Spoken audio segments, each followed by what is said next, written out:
Hey everybody, I think we're live. I hope we're live. We are live. It's great to see everybody. How are you?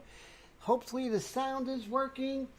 This is it's always exciting to start a new portrait, isn't it? So today we're starting the beautiful, the talented Scottish actress Kelly Macdonald. So very excited to begin this and really go deep in how I begin the painting, which is really amazing. So let's see who we have today. We have Mr. Willie from Massachusetts. Great to see you. And Mr. Steve Leahy, how are you, sir? All the way from Ohio. And then we have Color Graphics, Roy from New Jersey. Steve Lang, all the way from the UK. Great to see you.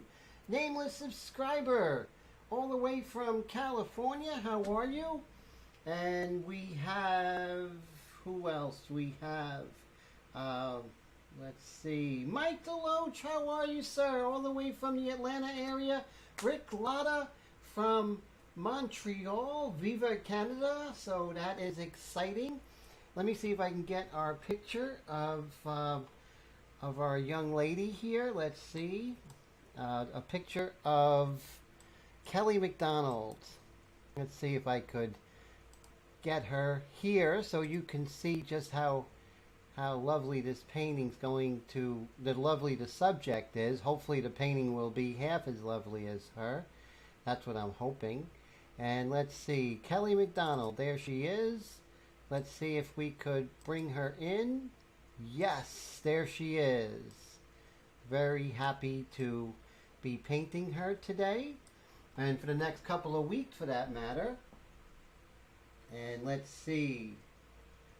So, Mr. Leahy, always a pleasure, my friend. And let's see. Oh, Kat, how are you, Kat? Great to see you. How's it going?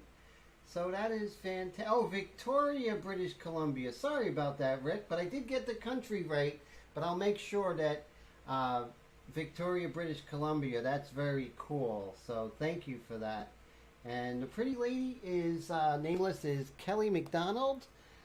She was in the movie No Country for Old Men or something like that, she had a small part. I think she was in Train Spotting. Several TV series, just really amazing. So how's the sound? Is the sound too loud? LOT sound, is there a problem with the sound, guys? Let's see. I think if I do this, get rid of these other two audio mixers, maybe that will solve the problem. How's that? Is that better? Okay, great. Oh, fantastic. So the sound is good. That's fantastic. Thank you for that, guys. I really appreciate it. So as you know, when I start out with the line drawing, I have to prepare for the layers. This is the very beginning. And what I like to do is isolate areas in the beginning, because when we isolate areas, it is so important to keep things clean, and that's the whole thought process around that.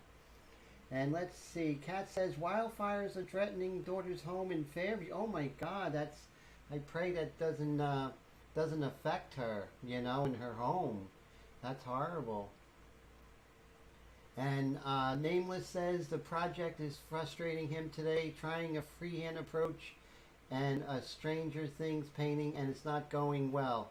Maybe just come at it a different way, that might be but always look at it as a learning experience, and it won't be as bad. So think about it as that, So what I like to do is, I have my reference here. I use Pure Ref. It's the best thing since sliced bread. I say it every week because it is. And what I like to do is kind of lighten up the pencil lines. They're training wheels, but I don't want them to be the star of the show, right? So we want to make sure that our pencil lines are there to guide us, but they're whispering.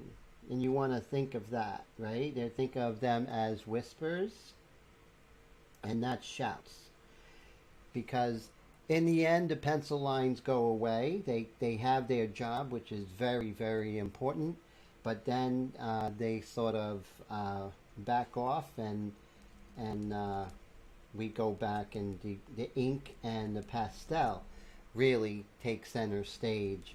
You don't want the pencil lines to get in the way, and that's what we're really fighting against. Where I make the pencil lines super light is where they're going to be bordering a light area. So that's where you have to really be weary that they are not too strong, that it's gonna be a hard time to get rid of them, right? So you want to make sure.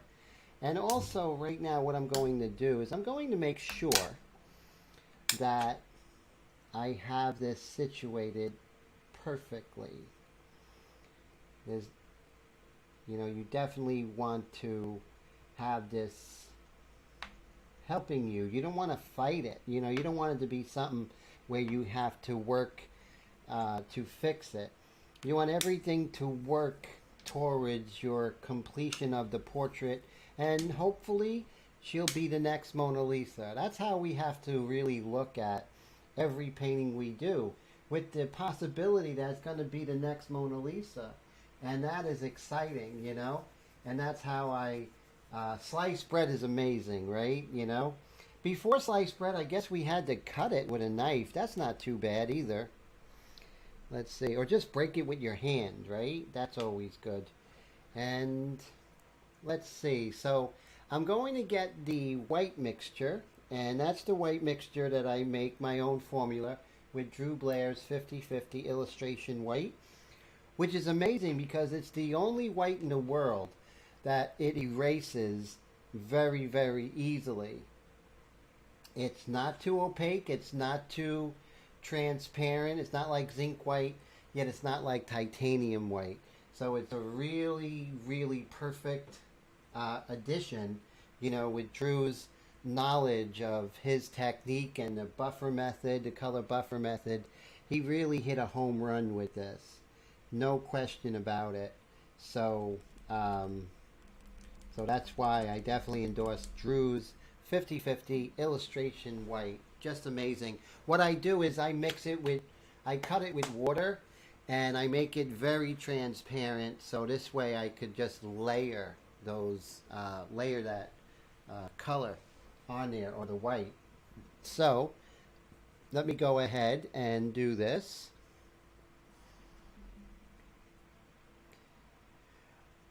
Now I'm going to be doing it here, and I'm going to be doing it in her neck and her arm, because the flesh, I want it to be unified. Even though it's in different areas of the portrait, we need a unification. Otherwise it's going to look contrived. And that's our thing. We want to create a unified painting. We're creating a work of art that is unified, right? So that's what my concentration is on. Let me see. Put this cap on. Now before I go in and paint on my painting, I always go ahead and test on the same kind of paper, scrap paper. I'm making sure that it's not coming out when I'm not pressing back. I'm also making sure that I'm getting proper control, and also it's the exact amount of transparency that I need to make this work for me. Mr. Brad, how are you today? Good to see you, sir. All right, so great group today. Thank you so much for hanging out with me. I really appreciate it. Let me take the ink flingers, move it over there. Okay, so let's see if we can zoom in on her forehead. I always start on her forehead when it comes, not her forehead, but any forehead. I don't know why, but I do when it comes to the white. I guess it's the largest area, usually. So let's see. Okay, now I have anatomical diagrams in my studio, so I'm actually looking at the anatomy of the skull and the forehead in particular in this stage, and that's going to make a big, huge difference. And so that's what I'm looking for, is going to that extra extra layer of knowledge. I'm going to be about 7 inches away, 6 inches I would say. And what I'm going to do is I'm not painting the highlights. That's not what I'm doing. What I'm really after is painting the lighter areas. And if I see that in certain areas I don't need those pencil lines at all, I'll erase it. But remember, I'm going to erase it before I spray, because you don't want to erase on a wet piece of paper. And you can just imagine the logistics of that and what it would cause. So let's go ahead and very lightly work on shaping her forehead.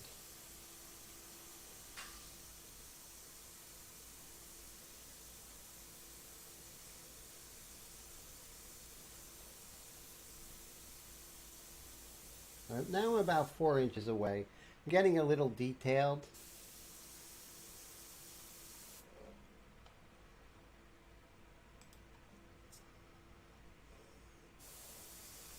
And I may be building up just a little bit with the structure of her forehead. A forehead is not a metal plate. A forehead is an anatomical element in the portrait. You have to make sure that you get it right. Now right there, it may be still wet, so I'm going to be a little bit weary of erasing. But I can erase after, because this is Drew Blair's 50/50 illustration white. And Drew Blair is a friend of the channel, so always happy to say good things about Drew because it's easy. And let's see here. I'm going to very lightly erase this pencil line because I think it's dry. And you can see I can pretty much, look at that, so cool. And this might be a little wet, but let's come here now. Right here, there's the frontal omenenko, I think it is.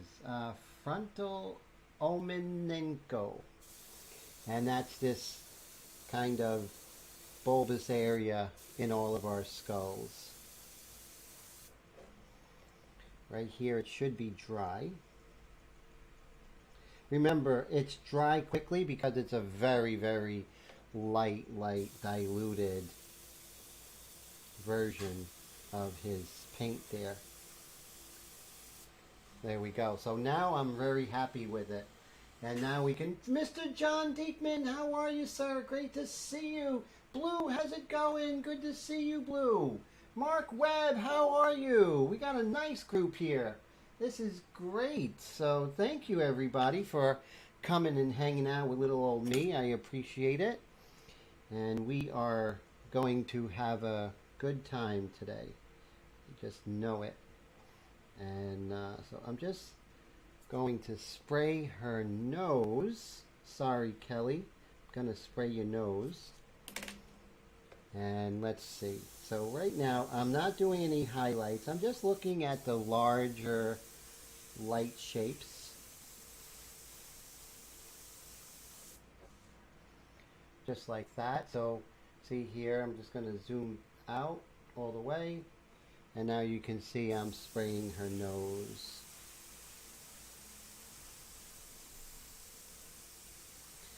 This is setting that three-dimensional kind of bas relief, right?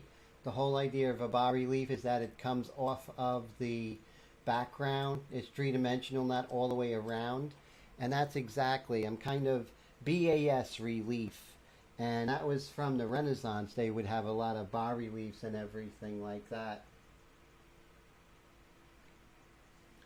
Very cool. Thanks for the heads up there, Nameless. Appreciate it. And so now what we're going to do is work on this area right here. So I'm working on the larger light areas. And I'm careful not to work on the highlights. I don't want to do that because it's too early for the highlights. It'll set everything off. Remember, we're working everything together.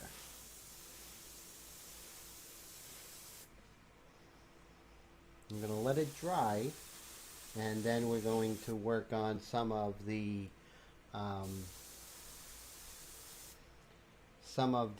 erasing a little bit.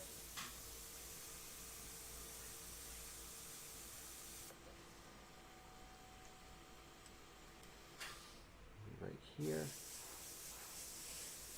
And I didn't even come in with ink yet. There we go.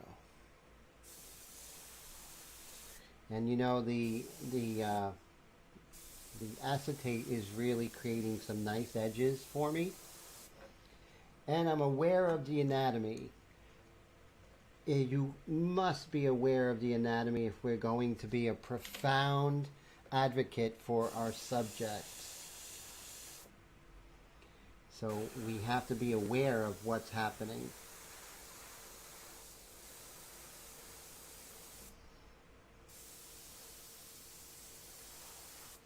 Going to let that dry, and so I'm just going to be squinting my eyes and kind of looking, you know, where are some of the lights that I could pretty much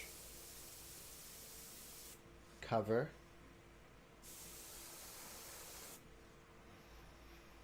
Now the white of the eyes, I'm not going to touch. The reason is because that's something to be decided, just how white it's going to be. And so now I'm just going to blow some air on there. And that's just going to speed up that drying process just a little bit. And let's see if anything I missed.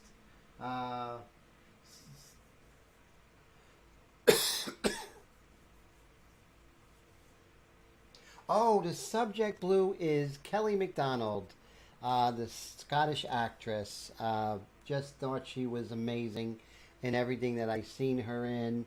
And I looked her up, found this amazing image, and I was just like, I have to paint her. That was just basically what happened, you know? I just say, I have to paint her, and I found this marvelous image. I'm going to get a little closer, like maybe 2.5 inches, to do this little light area right there. And now I think we have some dryness, dry paint, so I could kind of erase away some of those pencil lines. I want to get rid of them ASAP, right? So that's what I'm trying to do, is get rid of the pencil lines as soon as possible.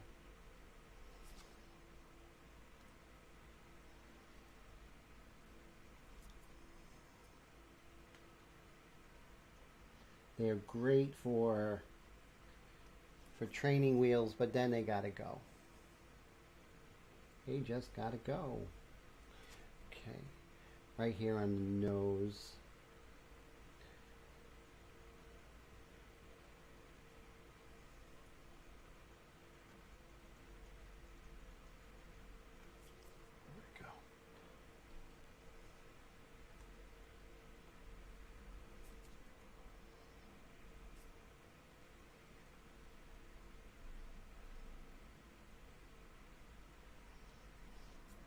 Okay, and then down here.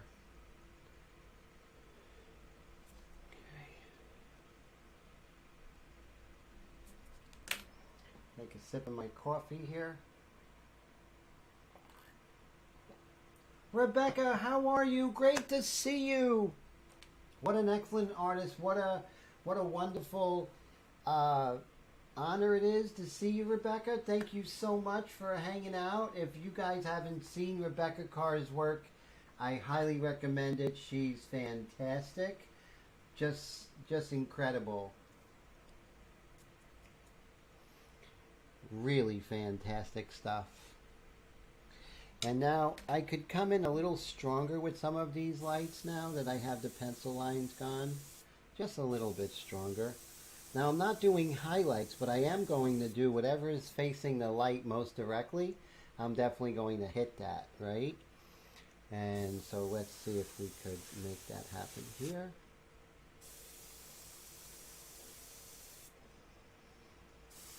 You'd be surprised, these early going could really make a difference in the whole painting. Your first couple Your first couple of marks really make a big difference as where this painting is going, or any painting for that matter, because it sets the tone.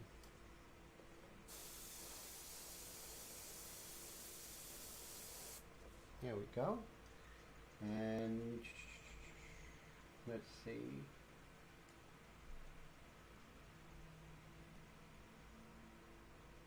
Very cool.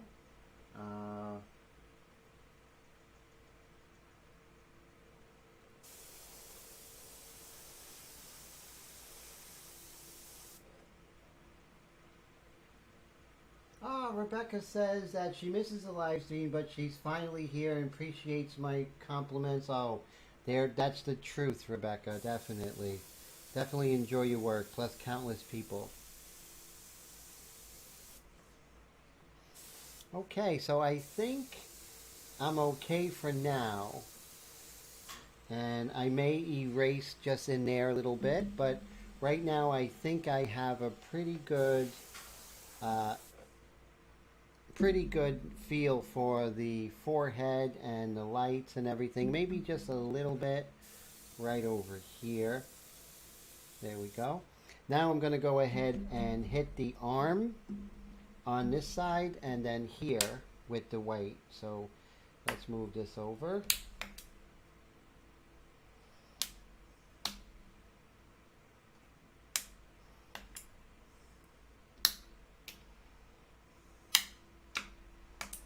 Let's see here. Okay, now we're going to take this off and see how we did. Dun dun dun. And you can see we have a nice general feel for the anatomy of her forehead and her cheeks and the musculature and the fat deposits that we all have that create our likeness. So the anatomy is everything. Actually, definitely using ink mark, but not quite yet. Later today I will be going in with the India ink. But right now I'm going to hit this right here. Not so much this little spot right there. But let's see. Let me get to the proper tool here. It'll just be one moment. Let's see.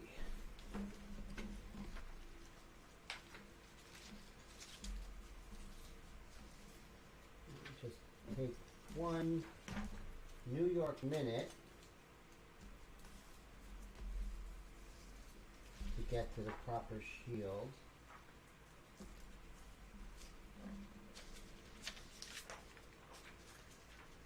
Neck. Here we go. Got it? Okay. Now right here, I'm going to use this. I'm going to use a combination of two. I'm going to put this here. And this little area, I'm just going to leave it alone. It's so teeny tiny. I'm just going to leave it be. Put one magnet here. Right here. Now again, you always want to set up. You don't want to be dealing with really, really dark pencil lines. Okay, so now I'm going to take my same white mixture and I'm just going to handle this right here.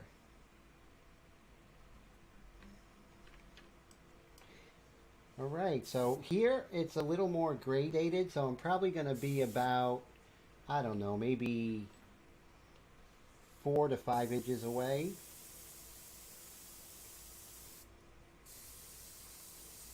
Put a magnet right there. We don't want any underspray.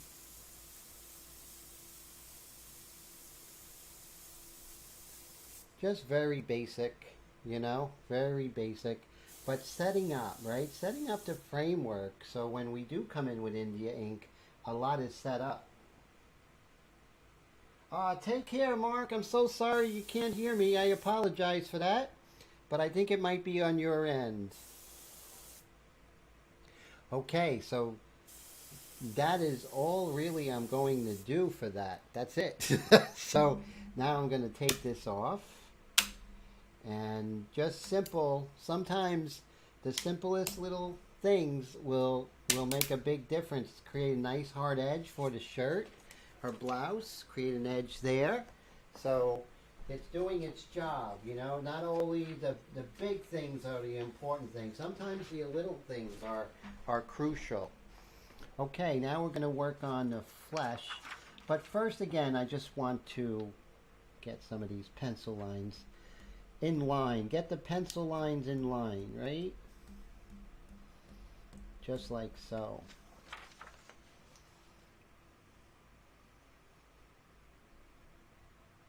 Now I have a mentorship where I will go step by step with you by doing this kind of method, and it really helps to, you know, start a painting the correct way. And just like when you start a painting, you want it to be working for you. You don't want to be correcting stuff, right? So that's so important.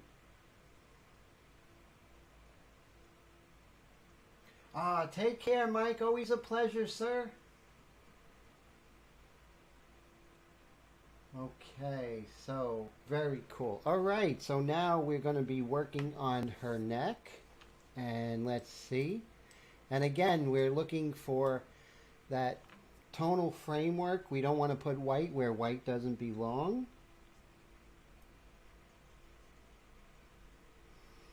You want to get rid of any pencil lines that are going to get in the way of the simplification of this tonal fabric. Okay. If you have any shavings, we have an airbrush, so we can always just blow it away. So that's good. Some reason this other camera, the one that shows me, is not there, but that's probably to your benefit. So so let's see here. Get that up. All right. Again, I'm going to be about 3.5 to 4 inches away. And what I want to do is just create that lighter kind of bas relief, a three-dimensional form that the lightest areas of her flesh are coming forward from the paper. So I already have a sense of depth, which is great. Again, don't be overzealous. Take it easy. It's dark as it gets closer to her chin, so I'm going to be cognizant of that, and I'm just going to make sure now that everything is kind of on the dry side on her face. Here's a golden actually it's covered, so we're going to wait on that. Never mind. And so I forgot that everything else is covered here. So let's see. Cleanliness, that's what it's all about. In the beginning, you want it to be clean. You don't want it to have that airbrush kind of, you know, whiz it on the side of the van look. You want it to be a very sophisticated work of art. And so you definitely don't want any overspray and any kind of you know, blue shift or anything like that happening. You want it to be pristine. And this technique really brings that home.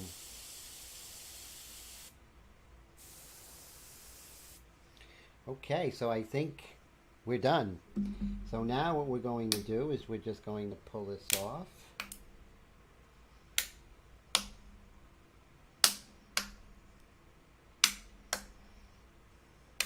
Sounds like I'm playing checkers. King me. Okay.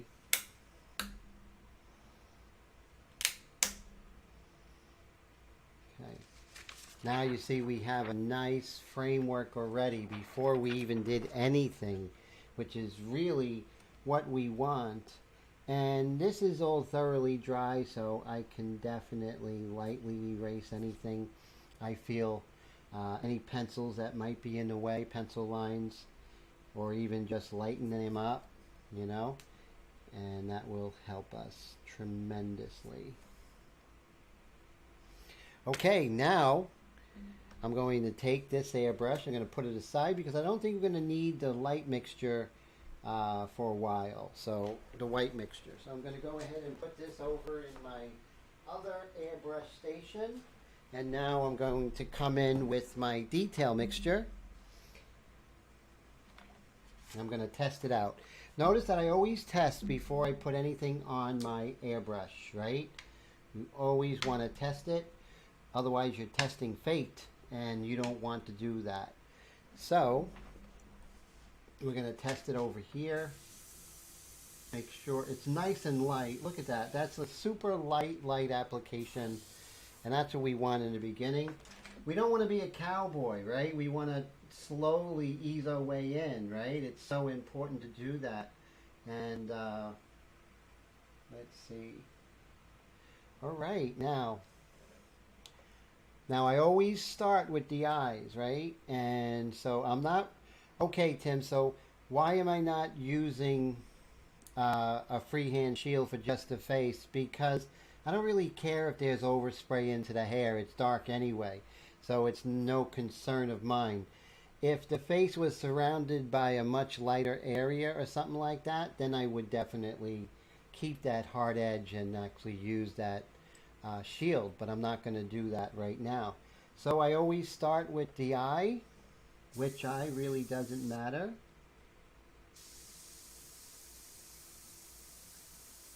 Let's zoom in there for you. And I always start with the pupil.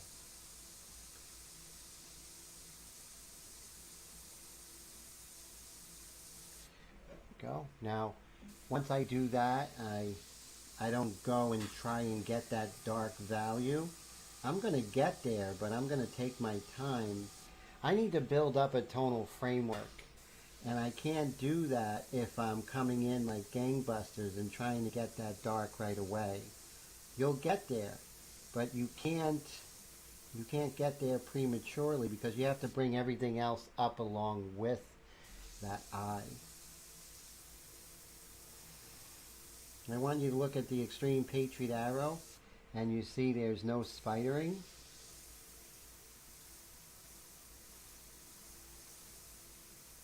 The customized extreme Patriot arrow, you see there's no spidering, which is wonderful.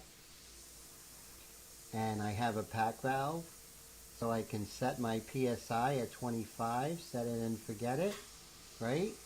Like my video says on YouTube, 25 PSI, set it and forget it.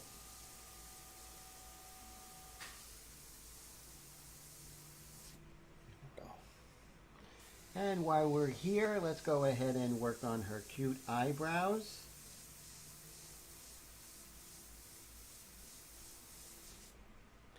So studying with me, you're going to learn these techniques of working with anatomy, working with the knowledge of the old masters and how they did it, and employing their techniques.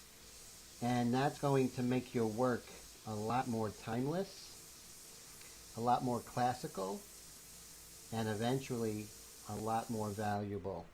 And that's basically my approach in a nutshell.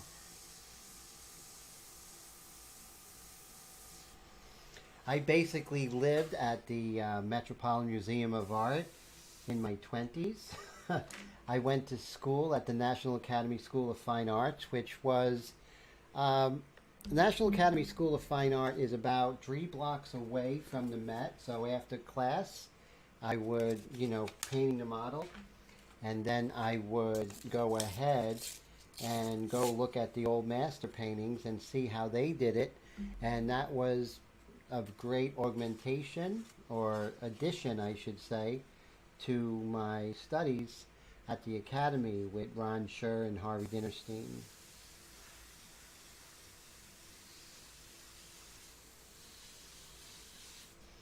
What I'm doing now is I'm actually indicating the ocularis oculi, which is a round muscle that goes around the eye. Ocularis means round, oculi means eye. So it's a round muscle going around it.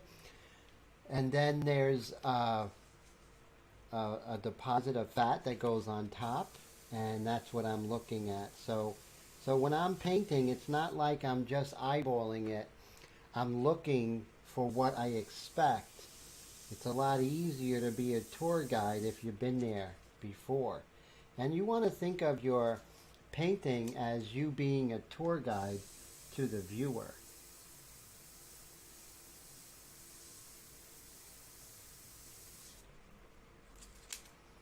Okay, so I kind of worked out this eye a little bit, so I'm happy.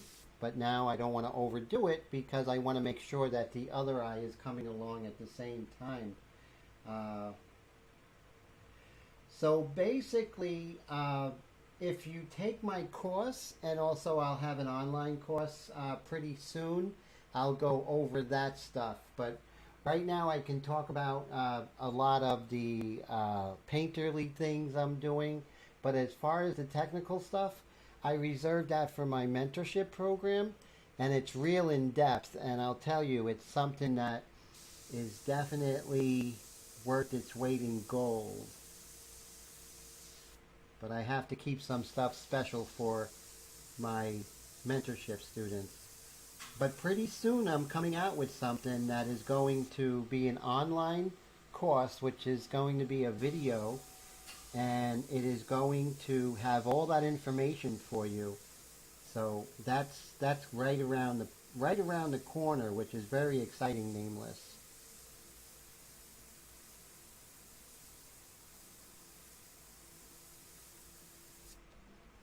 So you see how I'm shaping that eye, which is really cool. Take care, Blue. Have a great night. Always a pleasure.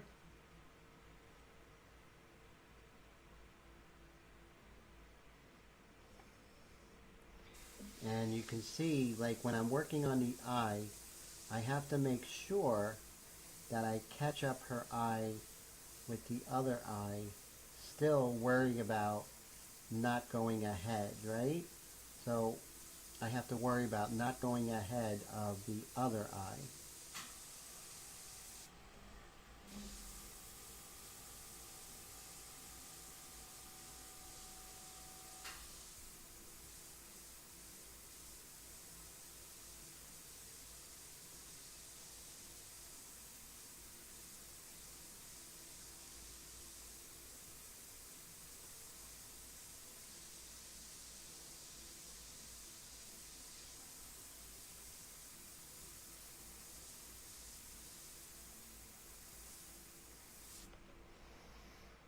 Now, it's so important to make sure that I handle the muscles around the eyes correctly and not oversaturate. So you see, I might have, if I continued, I might have oversaturated this kind of side plane of her nose and her eye there, but I did reframe, thank goodness.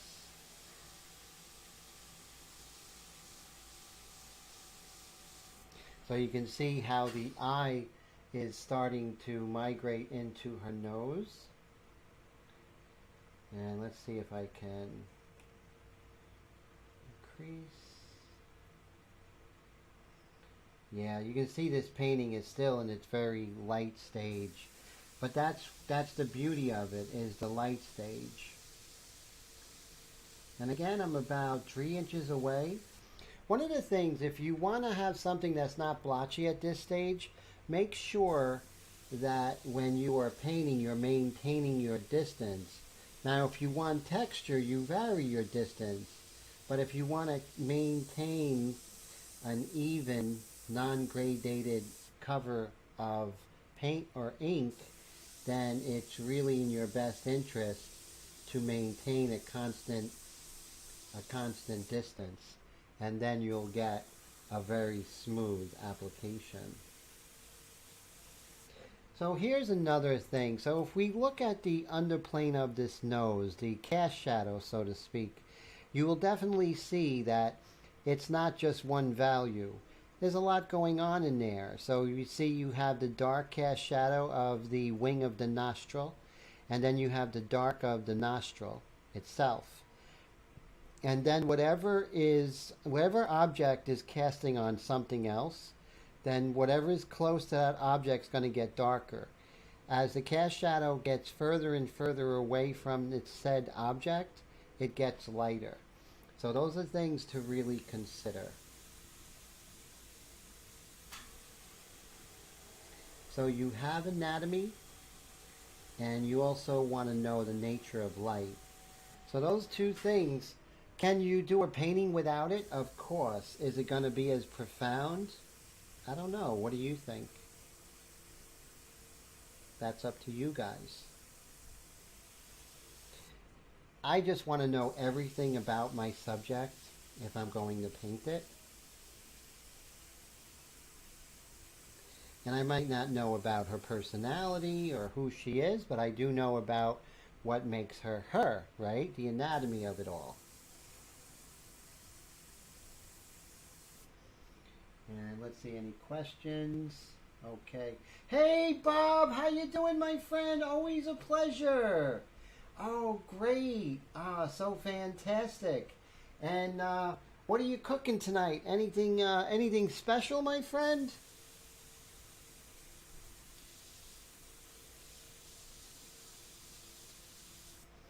Always a pleasure to see Bob squeeze. He's an amazing artist, really great guy. So you have to see the work he does. He's out of the San Francisco area, and his work feels like it has that kind of San Francisco feeling. It really is wonderful. To me, that's wonderful because I'm a huge San Francisco fan, especially this time of year, right, Bob? The weather is absolutely, it's the best kept secret. I'm kind of blowing the secret. But the weather in San Francisco this time of year is the best kept secret. It really is. It's like in the 80s, the low 80s during the day, and then in the 50s at night. But there are microclimates, which is interesting. So you notice what I'm doing is I'm spraying around her nose there, the wing of that nostril, and because I want to get this area right here.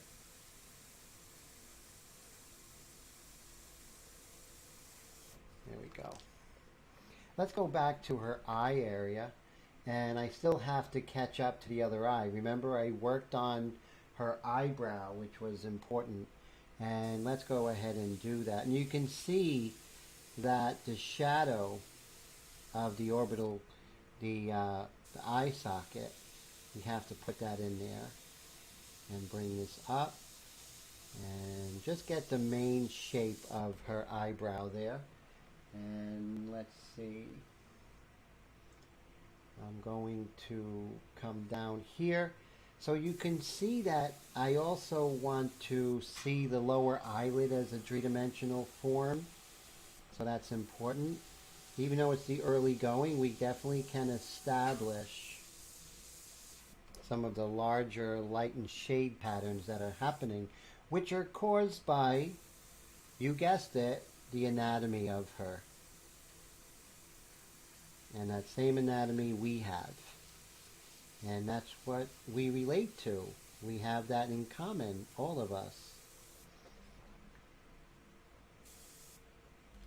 Again, I want to go ahead and indicate the orbicularis oris.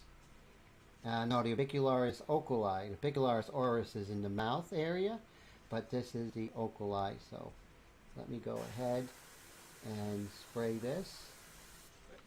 So now you can see I indicated that. And now we're just going to bring this down. And okay, so let's see how we're doing with the eye muscles, everything over here. Let's go ahead and lighten some of these. Now it is dry, so I'm not breaking a rule. So I'm making sure it's dry before I remove any pencil lines. Now, I'm not thinking of her likeness at all. I'm just thinking of the large shapes and the universal anatomical forms that all us humans have. And I'm just kind of creating that. And as you see, as I zoom out, you can see that already there's a definite framework that I could build upon. And that's what we want to do. We want to have something we can build upon, right? So we're going to do that, and I'm going to work on some of the anatomical muscles above the nose. There's several muscles over there that need to be addressed. Oh, halibut and parchment with ginger, cilantro, and mushrooms. That is amazing.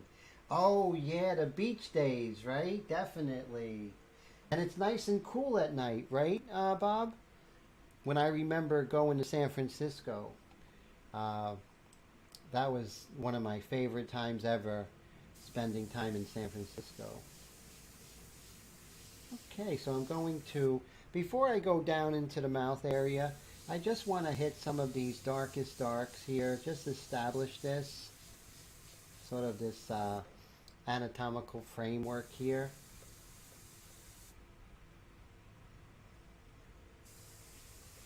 So when I'm painting, I'm thinking Hans Holbein the Younger, I'm thinking Vermeer, I'm thinking Rembrandt, I'm thinking Leonardo, right? I'm thinking of creating maybe one day the next Mona Lisa. Now, the reason why I do that, because every artist should feel that. I did say that earlier today. Every artist's goal should be creating the next amazing painting of the West, right? That's what we should be geared towards. Now, if I'm looking at where the dark of a zygomatic arch starts, it's right here.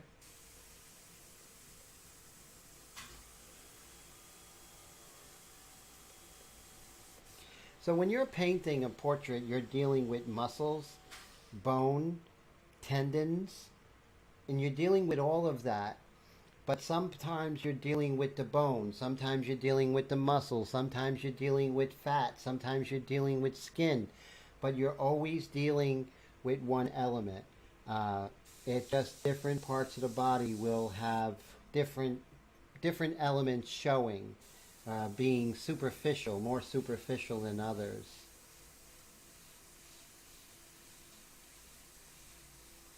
Okay, so now you can see I'm coming back over here, and now I could start working on the anatomical forms of the forehead. Once again, I do have in my studio, I'll have anatomical drawings and diagrams to help me along. I'm not going to depend on my wonderful memory. Oh no, I'm going to definitely want to see what's going on. Because if I'm looking at an anatomical diagram, I'm not guessing. I don't want to guess. I know we don't want our surgeons to guess, right? You want them to know where everything's going to be. Oh, that was the pancreas? I thought that was the spleen. No, you want them to know exactly where everything is. And as an artist, I want to know exactly where everything is. So that's why when I paint, I have anatomical diagrams in my studio in which I can refer to.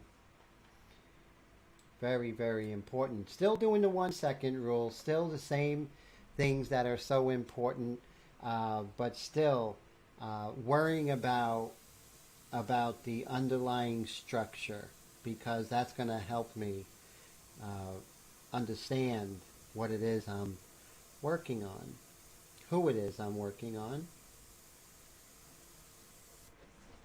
This area all seems very dark, but know that it isn't. It isn't dark at all. It's just that everything around it is so very light. Okay, so now what we're going to do is we'll just work on this side plane here. Now the light on her is coming from above slightly to the left. So that means everything to the left and above is going to get light. But then you say, well, why is it getting dark here, Tim? Because even though it's not directly facing the light, it is facing just a little bit away because the light's above. So as the cheek turns under, that's when you're going to see a little bit of shadow here. And that's how you get the structure and the feeling of reality. The likeness is coming later, but this overall structure is really important.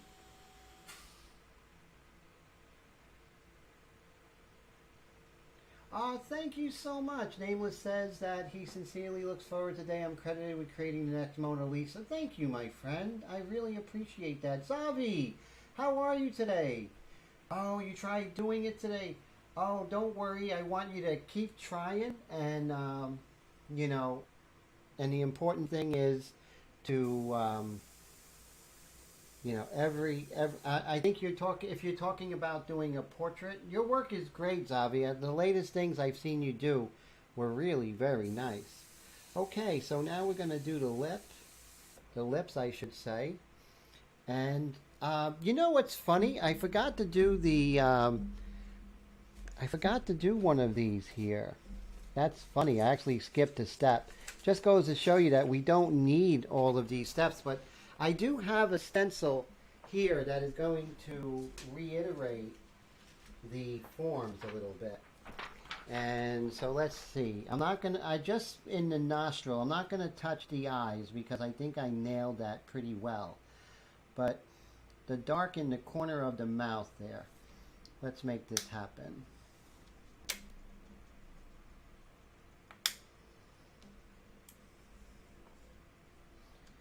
So definitely you want to have as much help as possible to create a good portrait, but you still have to get that knowledge of the anatomy, the knowledge of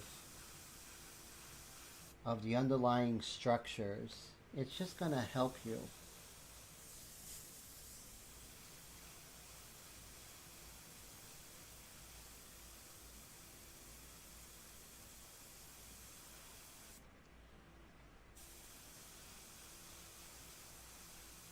There we go.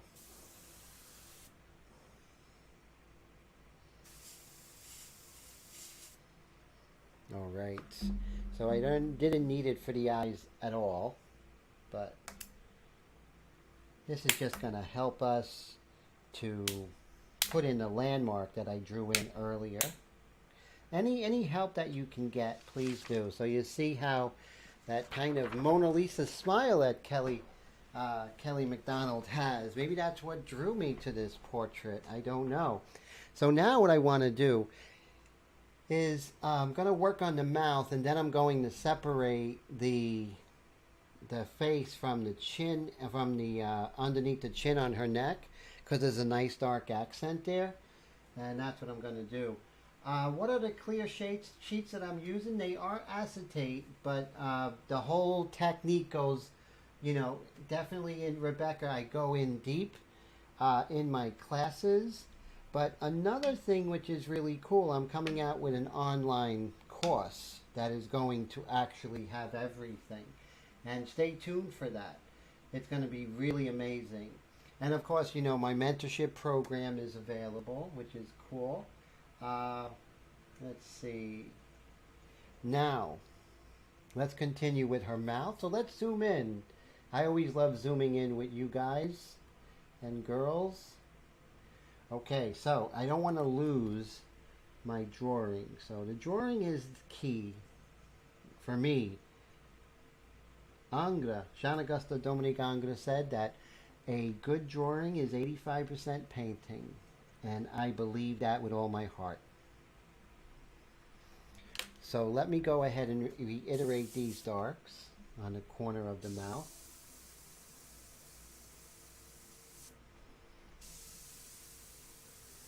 And notice, everybody, that all of this fine detail is done with a $149 airbrush.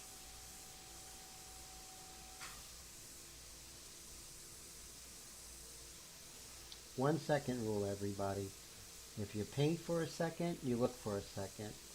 If you're going to look for 3 seconds, you paint for 3 seconds.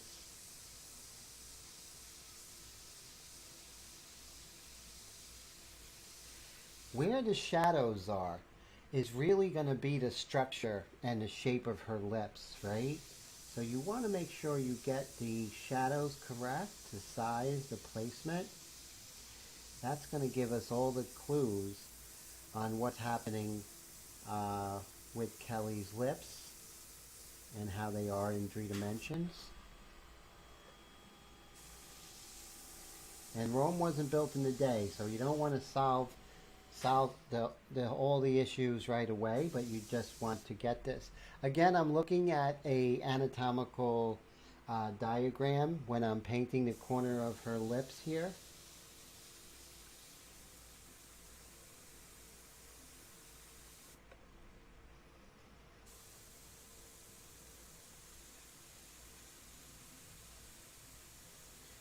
So it's not enough to paint what you see. I know I used to say that a lot. Paint what you see. It's not enough. You have to understand what you see. You can't just paint what you see.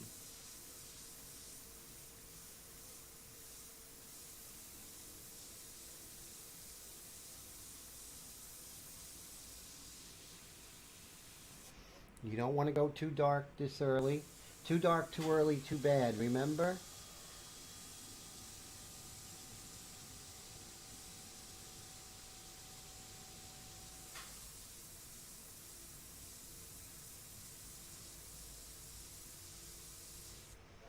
There we go.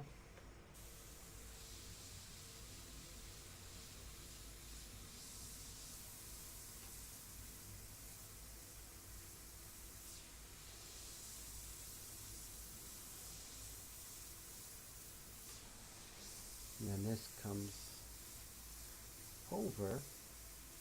It's kind of a ridge of flesh that the actual lips actually sit upon. It took me a while painting portraits for many years to figure that out.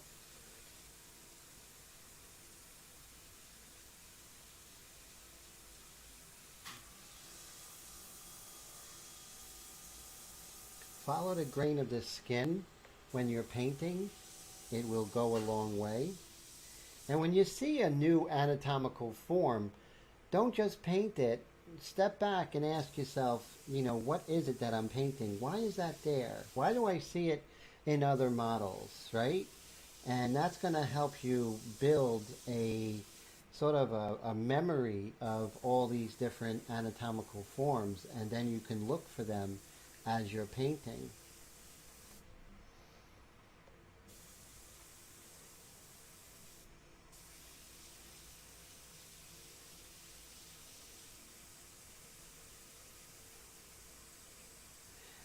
There's so many little subtleties going on, so many like real quiet dramas when you're working on a portrait, and it's really wonderful when you really see it. What I'm going to do now is I'm going to kind of leave it right there, and I'm going to cover everything except, actually I'm just going to cover her face. So let me go there and just cover her face, because I don't want to mess up or have overspray on what I work so hard, right? So let me zoom out. There you go.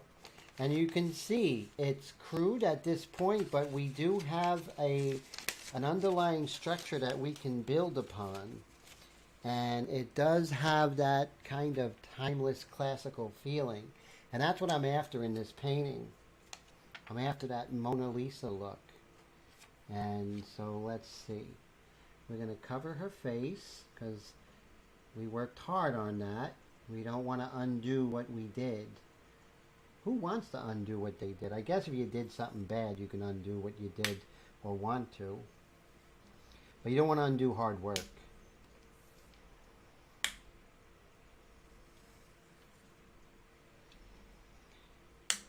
Now what I'm going to do is I'm going to start shaping her underneath her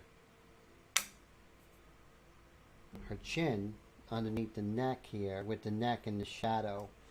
So I want to make sure I have the magnets close to the edge, because if they're close to the edge, you're not going to have any underspray, you know? Take care so much there, Bob. Always a pleasure. Thank you. I appreciate that, sir. Much, very much.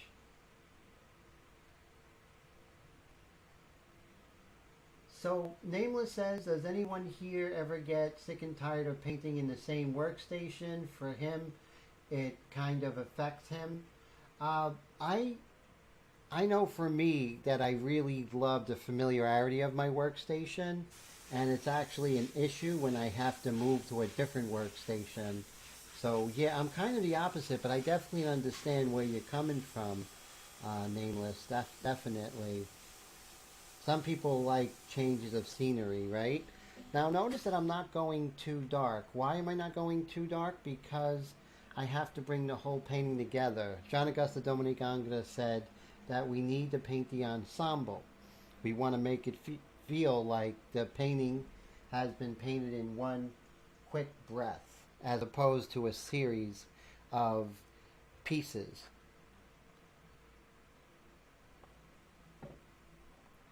So that's where we're at right now. Oh, so you move your projects around the room. So that kind of helps in a way, huh? So I can see that, definitely. And let's see.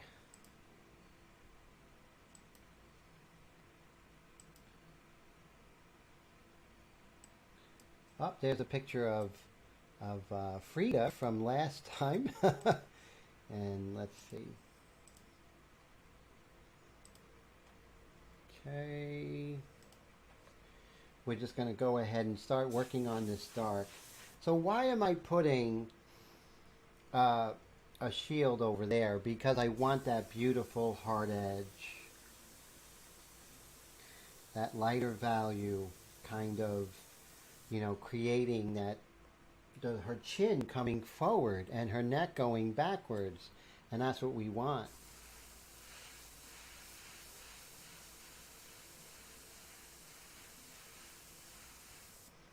Feel the forms, right? Feel the heat of the light from the direction. And those little things, although it sounds kind of esoteric and kind of new age, it really isn't. You have to really feel your subject.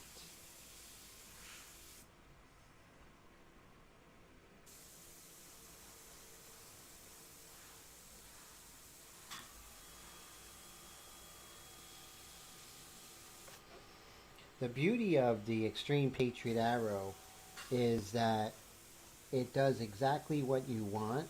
There are no extra bells and whistles. It's exactly what you need. Nothing more, nothing less. It's very inexpensive to maintain.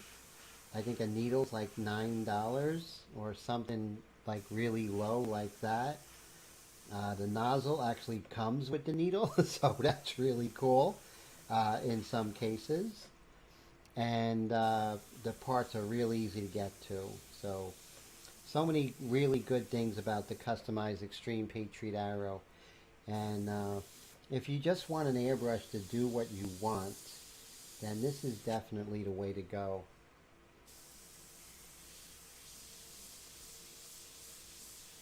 And I just love supporting Badger. They're a great company, a beautiful American company run by a really good guy. And the people there are just amazing. So it's a win-win situation for me. And of course, Badger are great friends of the channel.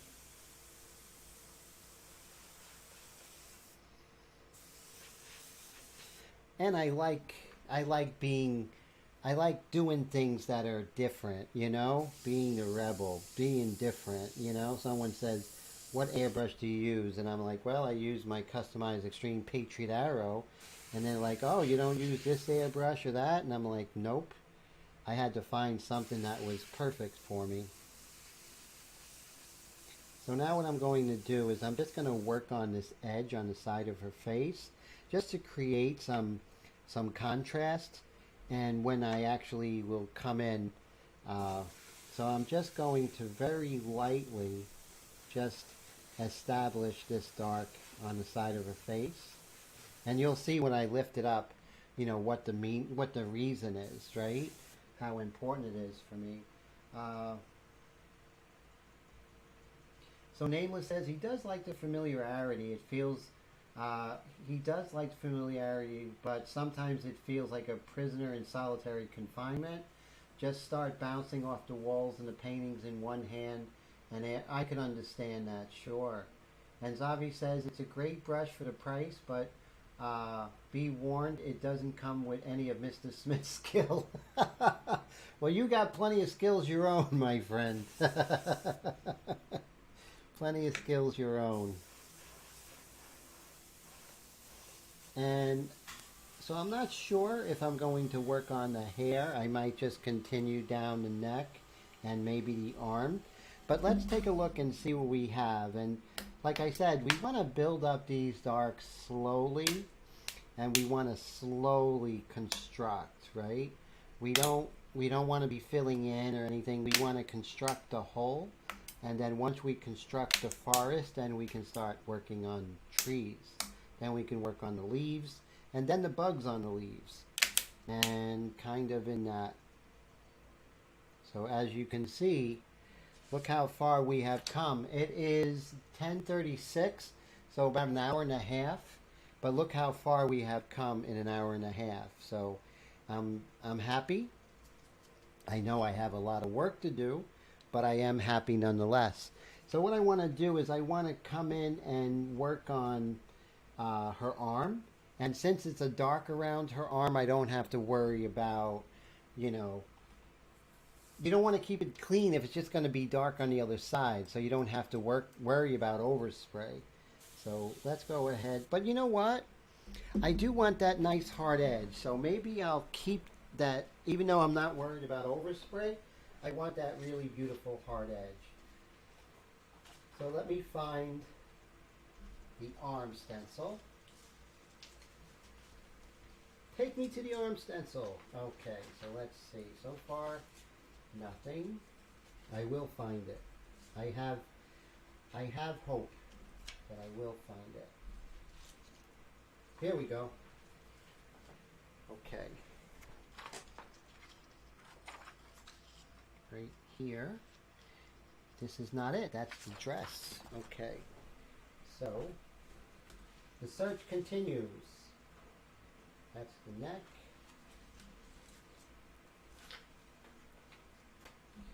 I did find it, my friends. Okay.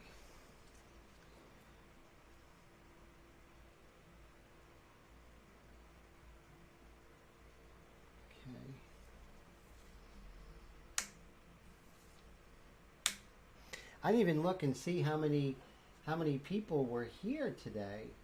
I've been so engrossed in the painting, so not many people today. So I don't know what our largest concurrent viewers is. I think was around 11 or something like that. I'm not sure. So quiet day, but you know, I always say the people who are meant to be here are here. So that's important. So I always keep that in mind. It's not the numbers, it's the quality.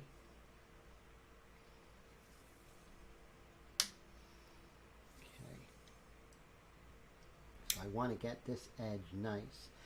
Now what's really great about it is that when I come over with this edge, it's going to look great. Now there's a little bit of paper here that could be exposed.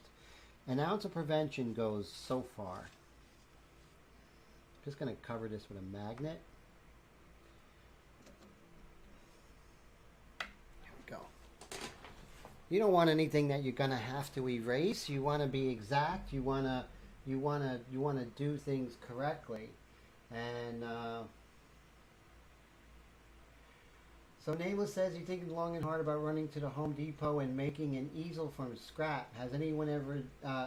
that is quite an undertaking. I would love to see a video of that. I know you can do it. Beware. Skills and talents sold separately. You guys are funny. And let's see. Let's pull this over here. Okay, so now... my goal is to try and make her arm three-dimensional, right? So, you know, it's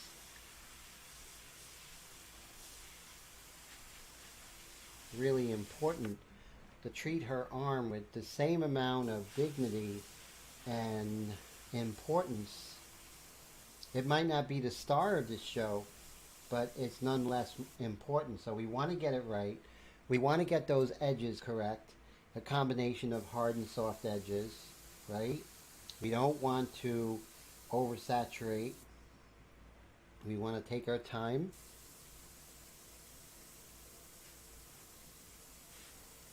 Let that dry, just throw some air on there, right? I like throwing air on there to let it dry.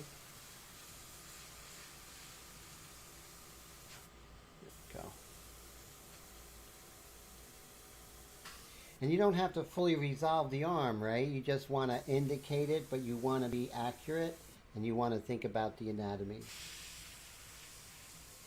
Okay, so now we can come over here. We can lift this. Are we happy? As John Travolta said in Pulp Fiction, oh, we happy.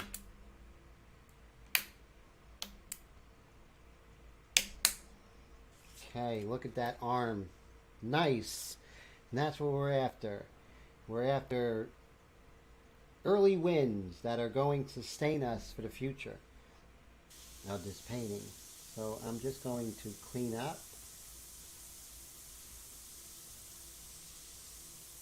this edge. But I do like the fact that we have a nice hard edge. I love it. I'm happy with it. And that's the reason why I went that extra yard, right? That was the reason. So now what we're going to do is we are going to work on her hair. Why not, right? Let's go for it. So this is part one is always riveting in a sense.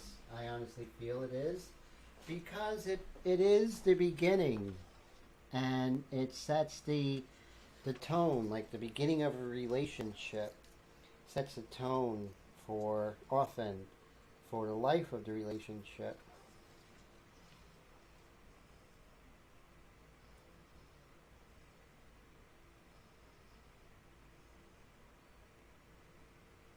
Okay, so you can see how, but everything is covered but her hair. So keep our head in the game, right? Always make sure that we are covering what we want to cover and uncovering what we want to paint.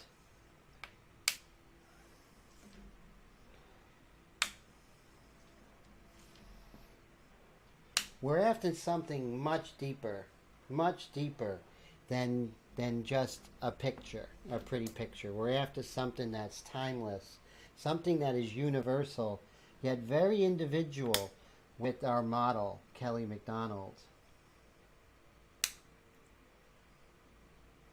Sometimes there's little shavings here. I just want to pull that up. So with any shield, freehand shield, stencils, anything, always remember that you cover what you don't want to paint and you leave uncovered what you want to paint. Sounds really simple and silly, but you know what? That could keep you from making a mistake that is going to be painful. Okay, so let's go further here.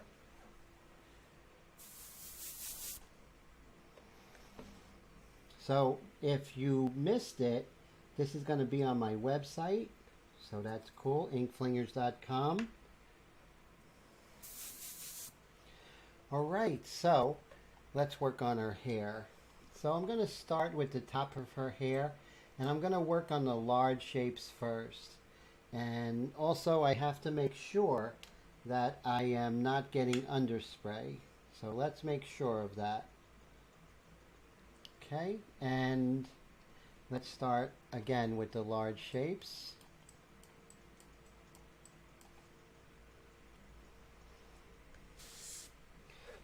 So we have to make sure.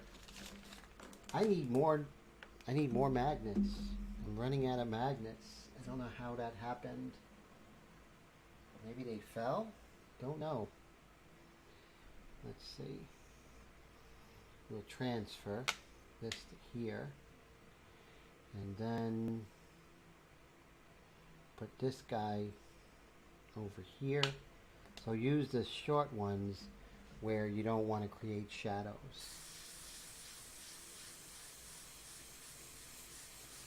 Notice I'm not just spraying the hair one value. I want to always in the beginning work on the large shapes first.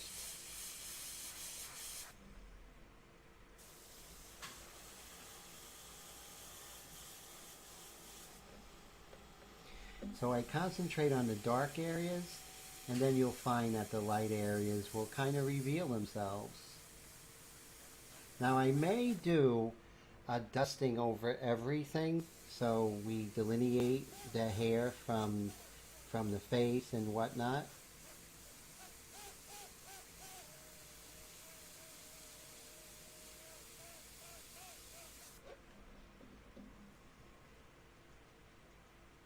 Right, can never have. I am 100% with you. So many magnets we need, right? And what it is, I need those little tiny magnets because I have a lot of big magnets, but they end up causing shadows. So the big magnets are not really what I'm looking for. So if I have an extra magnet, I can put it here to replace a small magnet, and then put that small magnet. I just got to be more like a chess player with the magnets and, you know, put them more strategically.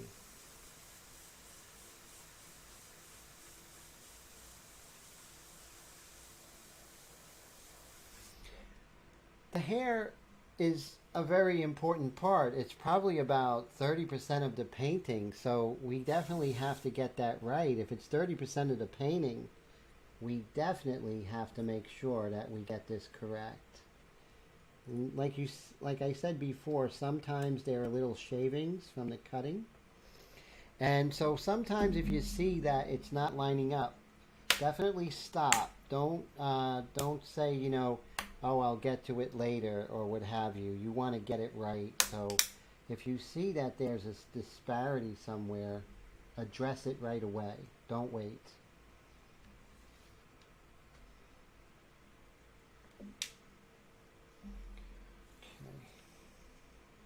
See, now that edge is so important, and we want to get it right. There's just no way around it, right? There's no way around than getting it correctly. Now, I'm not going to worry about this side. I'm just going to worry about this side because that's what we're working on right now.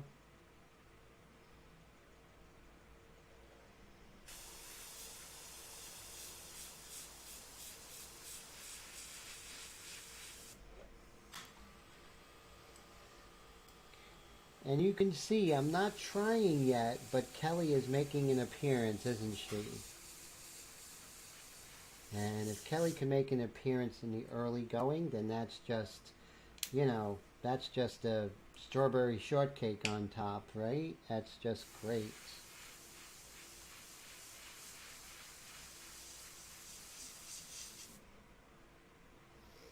And Braden, how are you, my friend? Way to go, my friend from Canada. How's everything, sir? So glad you're here. Oh, man.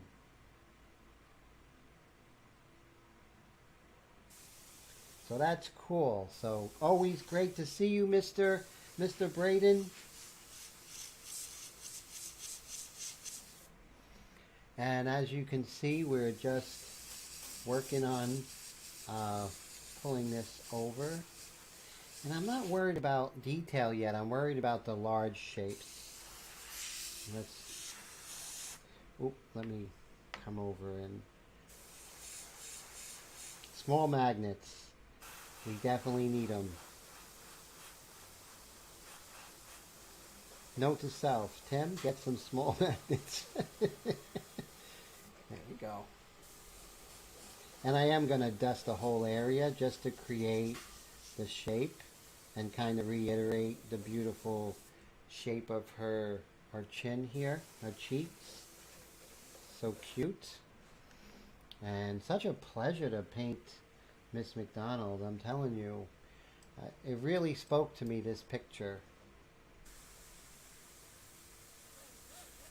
So I'm going to so if I'm done in a certain area, I'm just going to reassign some of these magnets.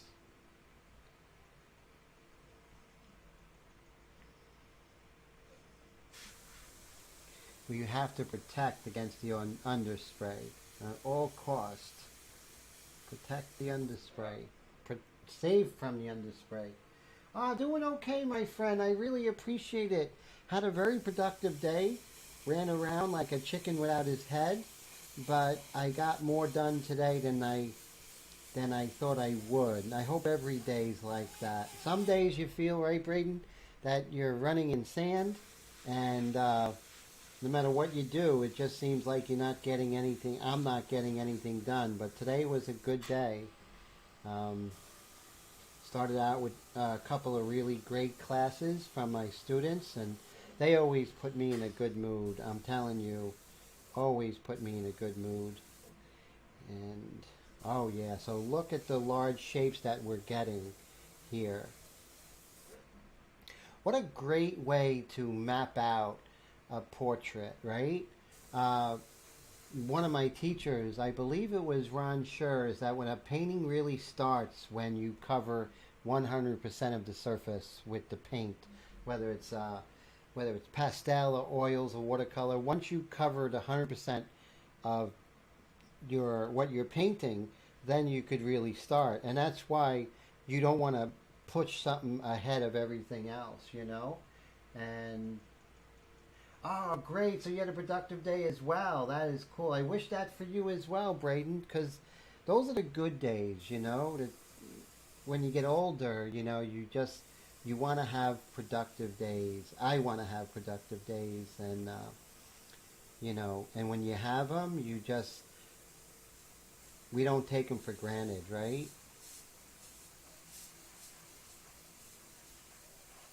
Just pull this over, and we're just going to lighten this. And so I do see these like really cool little landmark darks that I'm going to hit, which is nice. And let's just put this here, kind of separate that little bit of hair of hers as it goes over here. Just working on some of these beautiful darks. We're going to create a hard edge that we don't like, but we're going to get rid of it. And as you can see, you know, I'm really happy with how she's developing. I'm not looking to build Rome in a day, right? But I am trying to establish a really nice framework. I'm going to have to put the air on. It's getting a little stuffy. There we go. Sorry about that. You're going to hear a little bit of humming. But we only have like another month of this weather. So hopefully we won't have much air conditioning noise in the future. Okay, now here's where I have to concentrate and really see where the darks are in her face, right? I mean in the hair. And try and find those dark landmarks and indicate them. So it's just going to make my life easier down the line.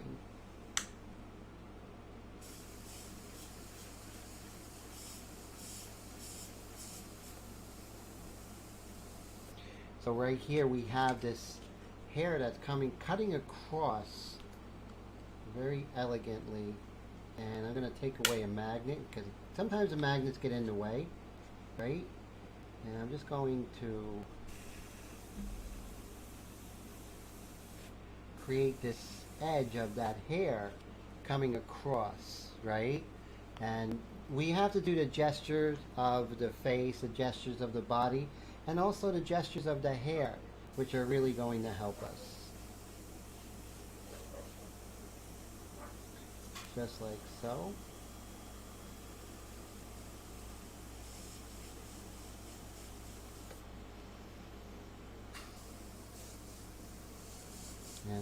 And yet again, I'm just looking for the landmarks of the hair, some dark accents here and there, but just the largest shapes I can find.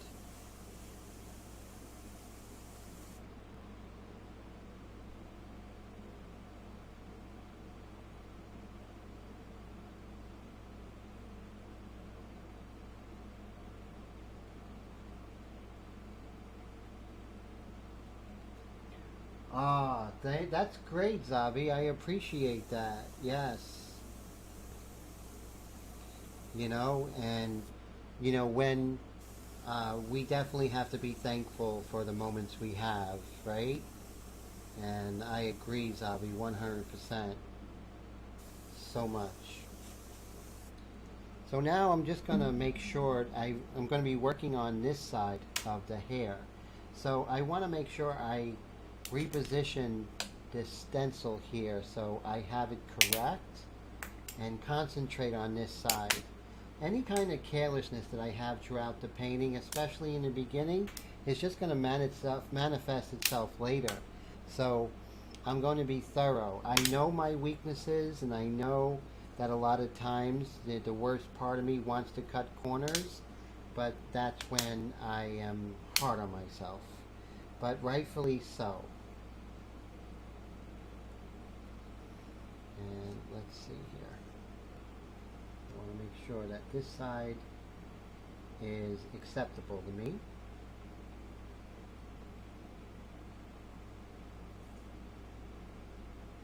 I'm going to make it nice and tight right over here.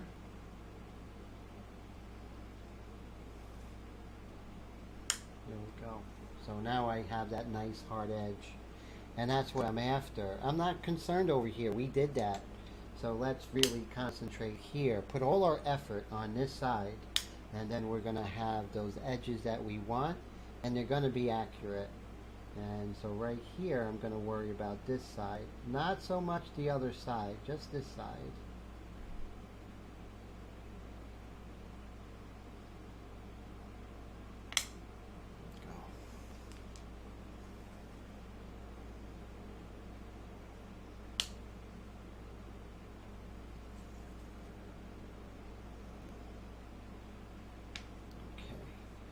Maybe right here I can push this over.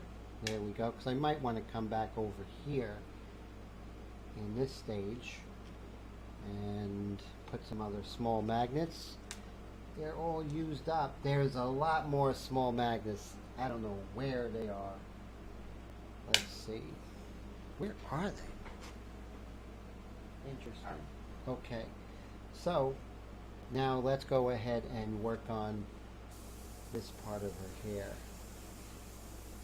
Again, I'm probably about 4 inches away because I want nice soft gradations, and still, you know, I'm getting all these different values still with the light, the detail mixture, which is very good.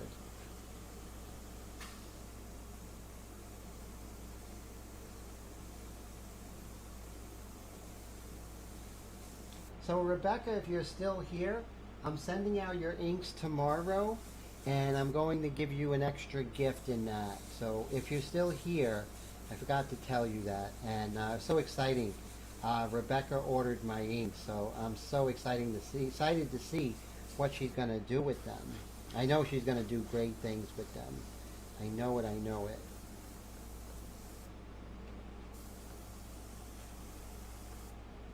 Oh, yay! All right, fantastic, Rebecca. It's an honor that you're trying them, and I'm so excited. So very excited.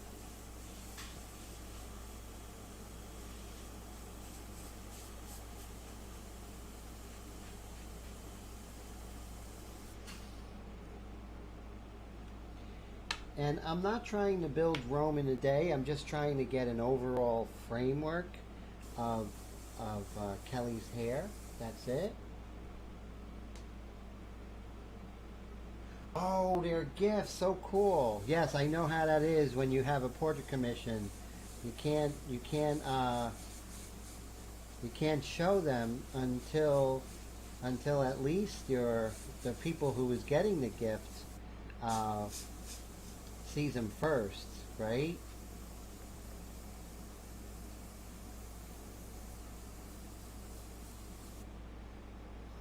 There are some like really nice dark areas over here that maybe I could accentuate just a little bit.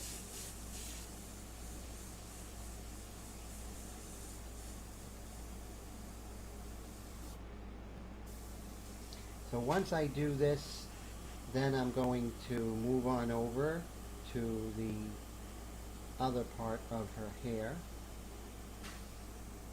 Ooh, look at that, I'm out of detail mixture. Remember, when you reload your ink, you always want to make sure that you're at least 2 feet away from your painting and lower than your painting. Why do you want to be lower than your painting? Because gravity goes down. So if anything, like, you know, spills or anything, if it's lower, it's a physical impossibility that it's going to go straight up and onto your painting. So it's the best defense is not to be there, right? And so if you remove the possibility of having a disaster, chances are you won't. So I'm all for that. And I got to get a napkin. Here we go. We got one. We have one. Why do I say got? Okay. And again, everything that I do with the inks and loading the airbrush is 2 feet away and lower than my painting.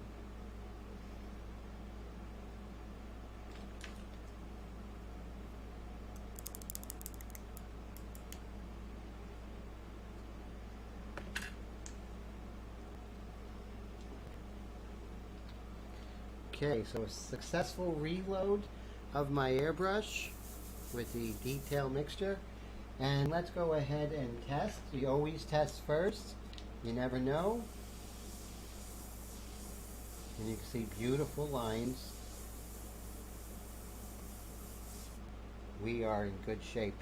Okay, so now I moved over there, and let's go ahead and establish some of the darks of the hair here, just a dusting.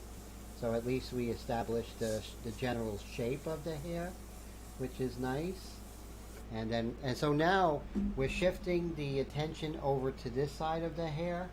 So we're going to take our small magnets and we're just going to make sure that this side is perfecto.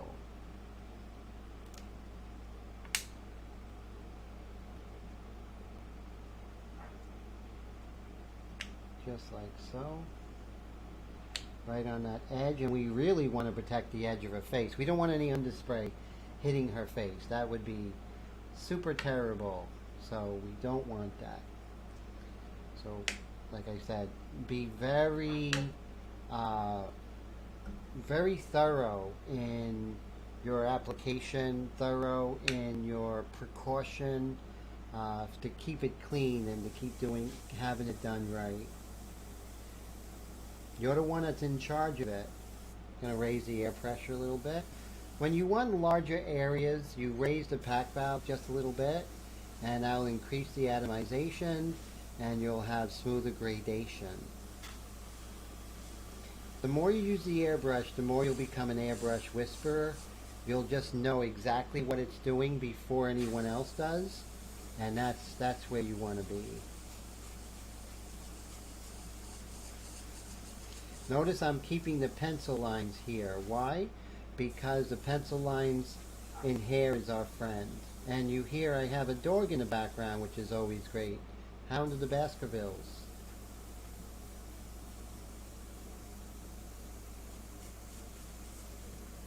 And let's see. Let's pull this over.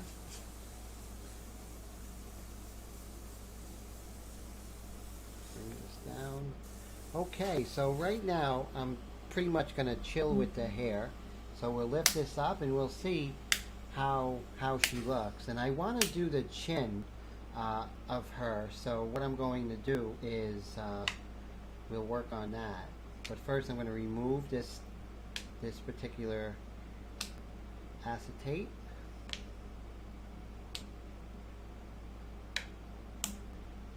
The digital art is so important to painting in regular art, like in traditional. That's something that I stress in my classes. If you take my mentorship classes, you'll learn exactly how and why digital art is so important. And you can see right now, there we go. And look how far we've come in just week 1. I mean, very, very far. And that is exciting, you know. Tom and Jerry, yes. Hey, Mr. Airtod, how are you, my friend? Good to see you. So glad you're here. How are you, sir? So now you can see I have her hair. I have a nice framework. And now I can begin to assess and where I want to work. So I want to put just her face only. I want to work on this dark right here. It's a very important anatomical landmark, and it really helps to get the likeness of Miss Kelly Macdonald here. Mrs. Kelly Macdonald. She's married. And there we go. All right, so now we're just going to put our magnets. We're going to have a good time right there. We're going to create another nice edge, which is very important. Sorry about the hat. Remember, you want to cover what you don't want to paint. Leave uncovered what you want to paint. Sounds simple and silly, but you know what? It's going to go a long way. It's going to keep you from making that one mistake that you're going to cry over. So best defense, not be there. That's why I'll say those things over and over and over again. I really wish the dog wasn't barking in the middle of my live stream. And let's see here. Okay, so now we're going to worry about this side plane coming down here. So let me go ahead and zoom in. Okay, whoop, that's too much. There we go. And let's see if I can move her over just a tad. Definitely. Okay, so this chin area, beautiful hard edge created by that chin. And let's pull this over here. And again, I'm going to start. I lowered it. Since I'm not working on the hair, I'm working on smaller areas. I'm going to close up that pack valve. I'm at 25 psi, but with that pack valve, I can vary from 25 being the highest all the way down to 5 psi if I wanted to. And that's just great control. And that's why I love my customized Extreme Patriot Arrow with that. It's just really amazing.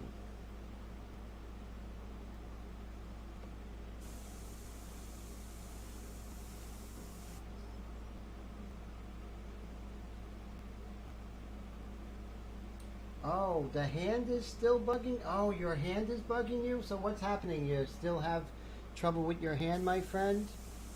Oh, I hope it feels better soon, sir.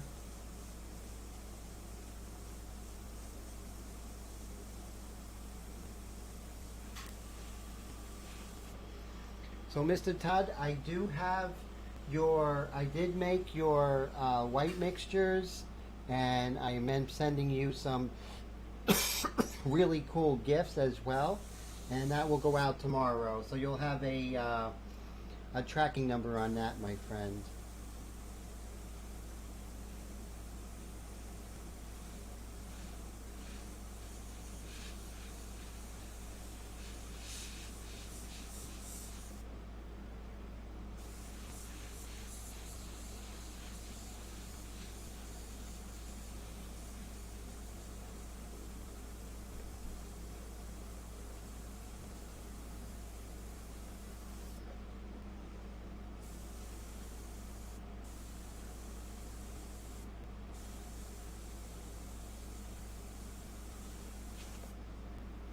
Okay, let's start working on this side area here. So I'll zoom out. Let's go over here.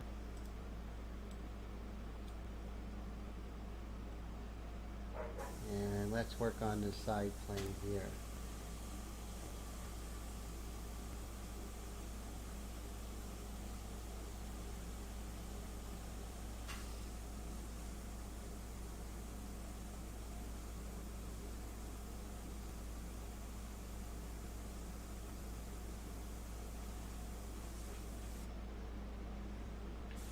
Okay, work on this dark.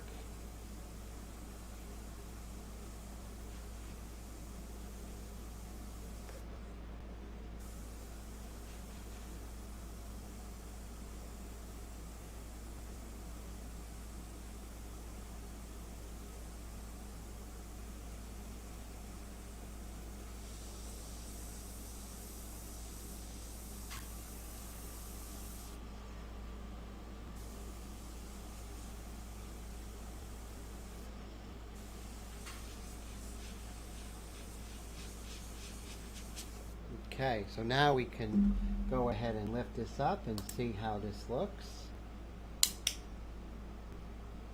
So what I was after is a separation, or her face coming forward and her neck going backwards, and that's the main reason why setting up that particular acetate. Let's take a look.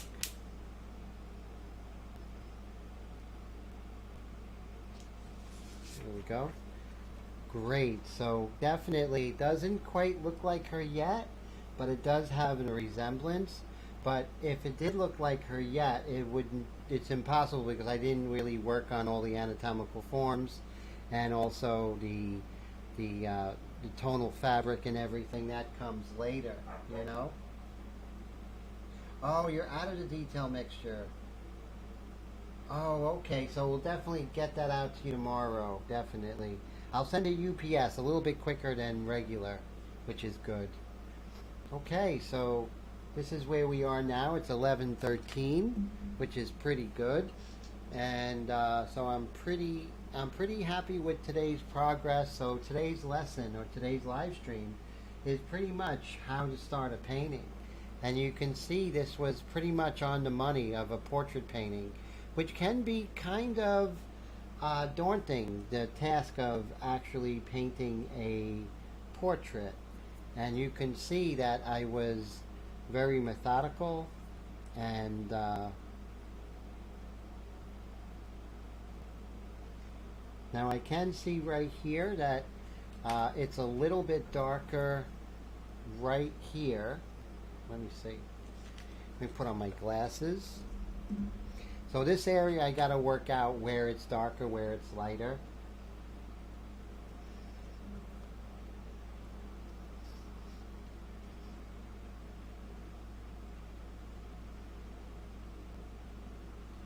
So if anyone is interested in using the airbrush that I use, it's the Customized Extreme Patriot Hour. There's a link in the description. And my website is right there, inkflingers.com. You can purchase the inks. You could be... And in my mentorship program, I go real in depth with this technique of how I start the painting a portrait.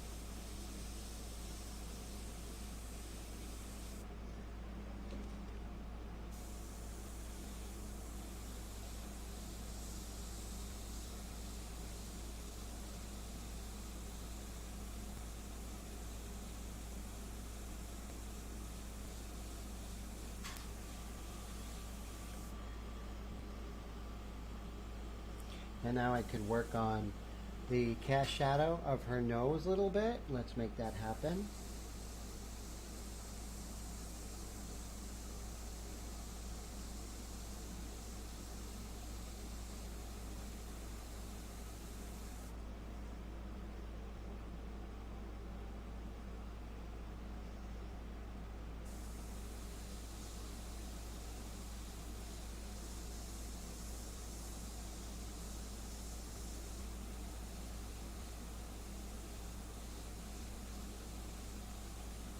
And you'll see as we go, we'll be getting rid of a lot of these pencil lines that are great in the beginning as our little training wheels, but then they have to go.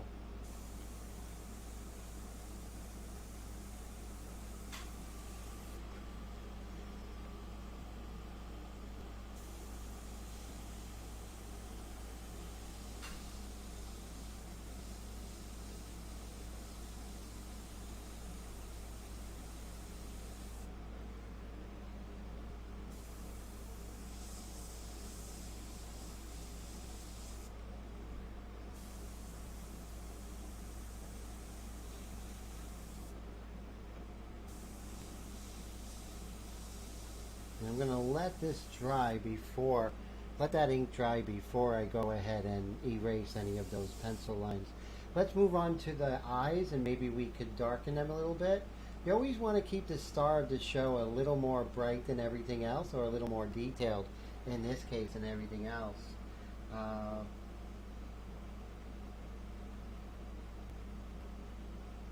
Oh, okay. Todd almost bought another one. When you're ready, you let me know, and I'll have an amazing one for you.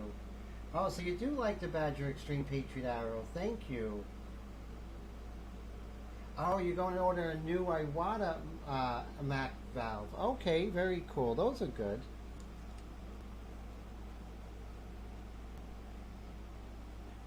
See, I can get rid of some of these pencil lines.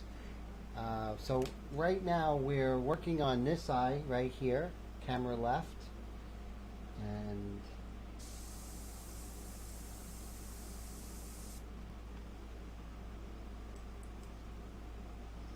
each time we go over with the transparent detail mixture, it just gets a little darker.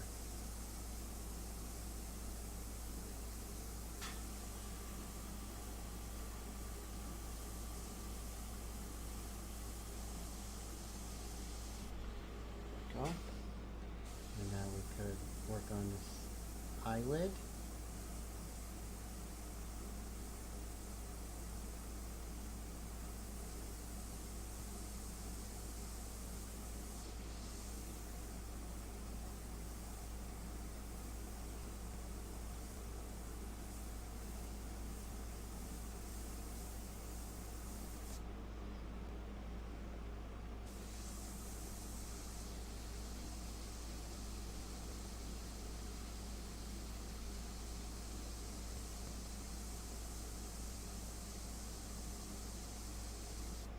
A lot of ins and outs with the eyes, you know.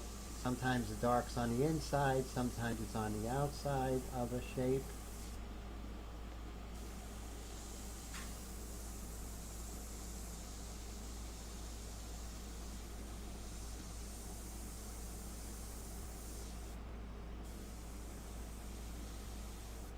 Okay, so we worked on one eye. Let's see if I could get rid of some of these pencil lines a little bit.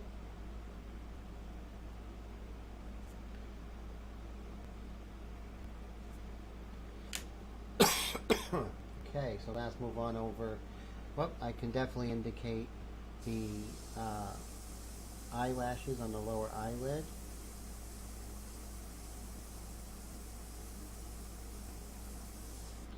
Just indicate them. Let's move on over to the other eye. Okay. And let's see. Go. Make this. Alright. Again, start with the iris. Sorry, the pupil.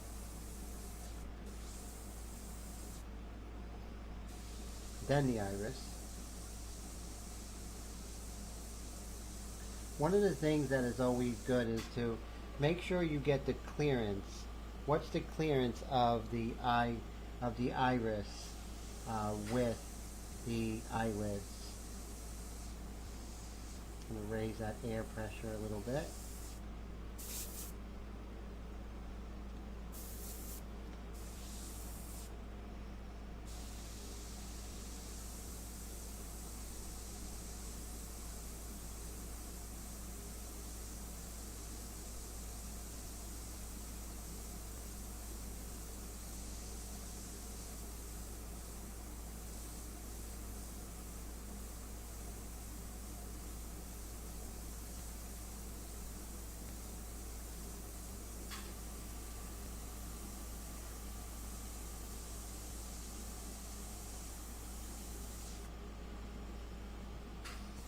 We're not building Rome just yet, but we are setting the framework.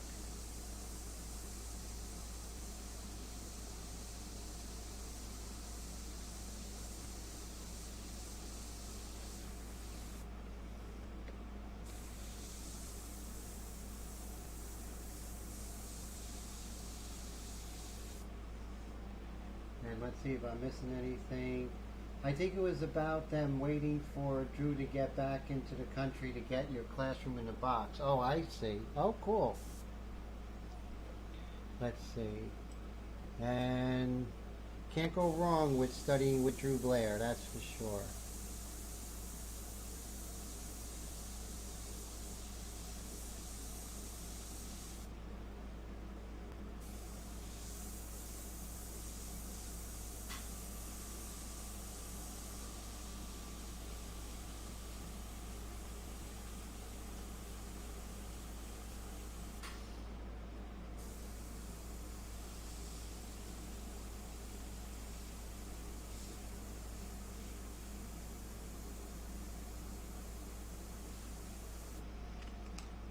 Okay, so you see we want to show the orbicularis oculus.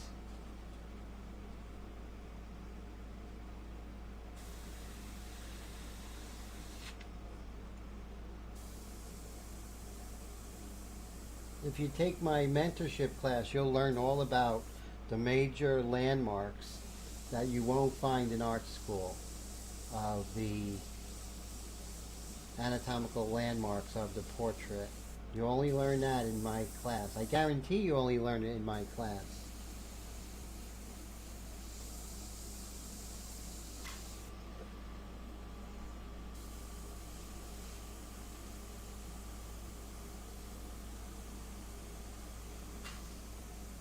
Okay, so you see we're worrying about different shapes that I'm looking for. And if I'm looking for it, I'm going to find it. If I'm not looking for it, there's a chance I won't find it. And that's the difference between having an in-depth knowledge of what you're painting, which is a person, a human. And we have to know what makes up the human face. And if we do, it's not going to be a surprise. I'm going to be looking for these darks where other artists may miss them.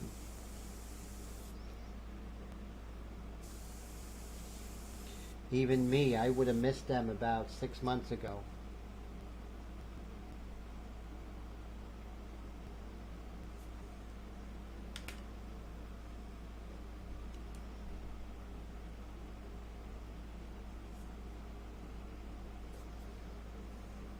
And now I could start getting rid of some of these pencil lines that are intrusive.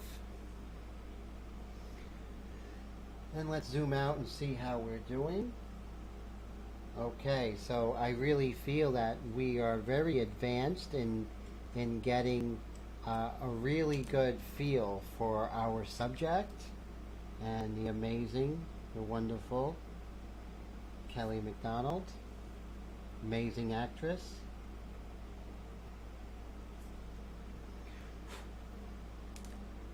I do have a border here that I'm keeping clean, and so that's nice. I may come in with white in the background.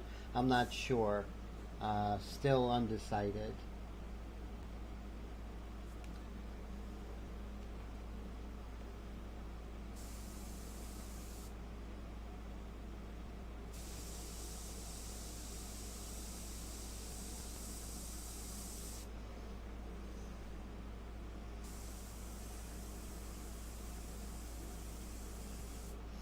Let's reiterate some of the shapes of the forehead. Again, I am looking at an anatomical drawing and anatomical information when I'm painting. I'm not just going by my eyes. I'm not. And that's so important to make sure that you're not just throwing darts at a board. You want to know what it is you're painting. If you want to write about something, you want to know everything you can before you write, because you want it to be the best article ever. Same thing when you're doing a portrait. You want it to be as clear as possible that you know your subject.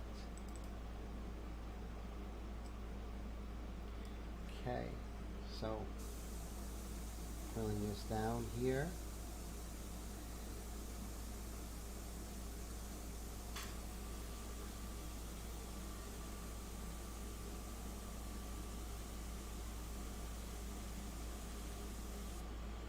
I don't want to be too harsh. I'm painting a woman, so you want to be softer than when painting a man.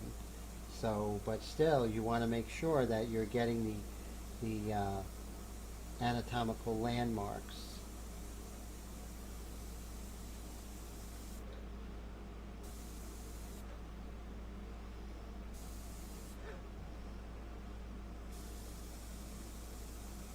So there are a lot of things that you will miss. You know, the space between the frontalis muscles over here that's on top of the forehead. I will miss that if I'm not looking for it. Or maybe I'll catch it too late. Maybe I won't know the significance.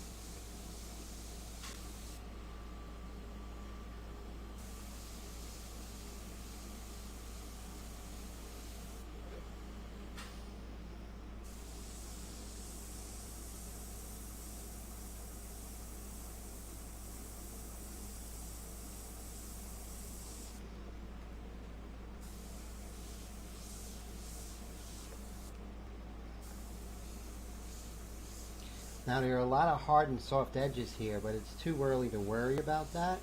That comes later. That's after we really establish a lot of the larger shapes and the tapestry, so to speak.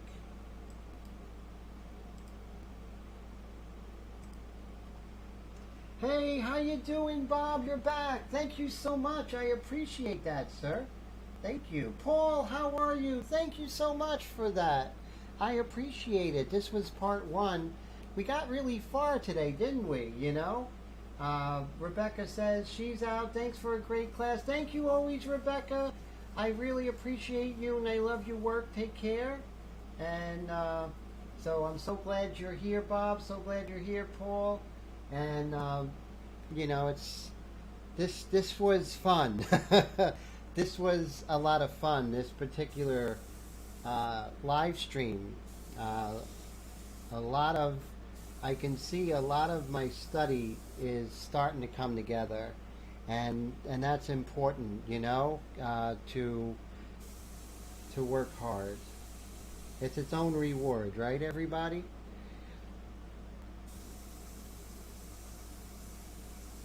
And you can see I may be a little harsh with some of the anatomical forms, but as I darken, I'll put things in their place more, that sort of thing. And have a great night, Mr. Air Todd. Always a pleasure. Oh, Todd's going to buy some sheet metal. That's cool. Oh, yeah, you need to order more magnets. Oh, the ones I ordered are too small. Yes, and a piece of sheet metal is really great. They sell them for like $12 or $18 or something like that on Amazon. 12 by 18, I think, or something like that. 12 by 16, which is a really nice size if you're working small like me.